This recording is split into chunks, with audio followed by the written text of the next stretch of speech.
దేవుడి పరిశుద్ధ నామానికి వందనాలు చెల్లిస్తున్నాం.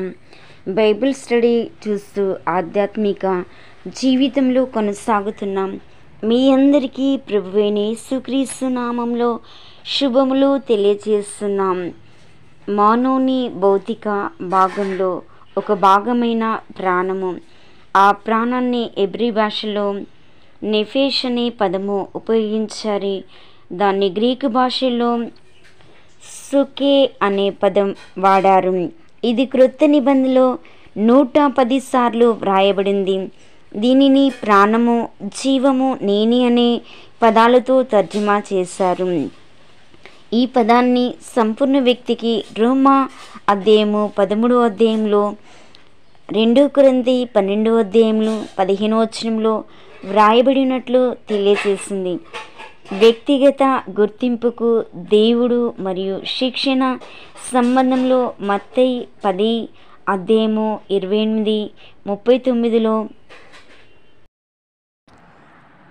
ఆదికాండము 35:18లో మానవుని అభౌతిక భాగం గురించి, మరి లేవికాండము 17వ అధ్యాయం 11లో శరీరానికి శక్తినిచ్చే జీవసూత్రాలు గురించి వ్రాయబడింది. విలాప 3:20లో మానవుని తెలివి, భావోద్రేకాలు మరియు దేవుని మానవుని సృష్టించింది ఆధ్యాత్మిక బలముతో. ఆధ్యాత్మిక బోధలో నిలిచి ఫలించి వృద్ధి చెందుటకు దేవుడు నియమించినాడు.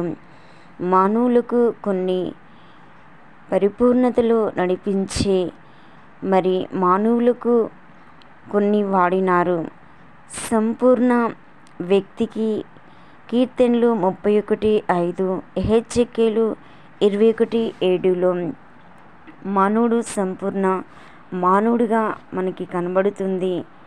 రెండవదిగా దేవునికి జీవాన్నిచ్చే శక్తి, ఆదికాండము 2వ అధ్యాయము 7వ వచనము, న్యాయాధిపతి 15:17, యోబు 27:3వ వచనంలో దేహానికి జీవంనిచ్చే శక్తి అది ప్రభువైన యేసుక్రీస్తులో ఉందని తెలియజేయబడుతుంది. 3 అంతరంగిక జీవితానికి అనగా తెలివి మరి ఆధ్యాత్మిక అవగాహనకు ఆదికాండము 41వ అధ్యాయము 8వ వచనము, ఎహెచ్కేలు 20వ అధ్యాయము 32వ వచనంలో కనబడుతుంది. మరి యోబును చూసినట్లయితే తన జ్ఞానం పరిపూర్ణమైనది.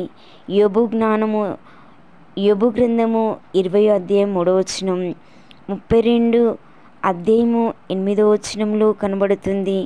నిర్గమకాండము 28:3లో దేవుని యొక్క చిత్తము గురించి, దానియేలు మరియు 5:20లో భావోద్రేకాలు, మొదటి సమూయేలు 1:15లో, సామెతలు 15:13లో దేవుని యొక్క జ్ఞానము, చిత్తము, భావోద్రేకాలు ఈ వచనాల్లో మనకి కనిపిస్తుంటాయి.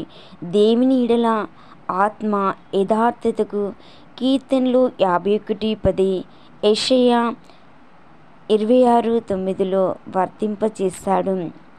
వీటిని మరి గ్రీకు భాషల్లో చూసినట్లయితే న్యూమా అని అంటారు. దేహానికి ప్రాణాన్నిచ్చేది శక్తి. దేవునితో సహవాసం చేయగల వ్యక్తికి సాధనంగా పరిశుద్ధాత్మ వాడాడు. న్యూమా అనే పదాన్ని మత్తయి సువార్తలో, అపోస్తల కార్యంలో, యాకోబు మరి పత్రికలో మనము చూస్తాము. మత్తయి సువార్తలో 27వ అధ్యాయం 50వ వచనంలో కనబడుతుంది. అపోస్తల కార్యం 7:59లో కనిపిస్తుంది. న్యూమా అనే పదము యాకోబు పత్రిక 2వ అధ్యాయము 26లో కనబడుతుంది. అదేవిధంగా దేవునితో సహవాసం చేయగల వ్యక్తికి ఈ న్యూమా అనే గ్రీకు పదము వాడినారు. రోమా అధ్యాయము 1:9-10, 8 అధ్యాయం 16వ వచనం, మొదటి కొరింథీ 14:14 న్యూమా అనగా మరి వాడినట్లు సాధారణంగా పరిశుద్ధాత్మకు.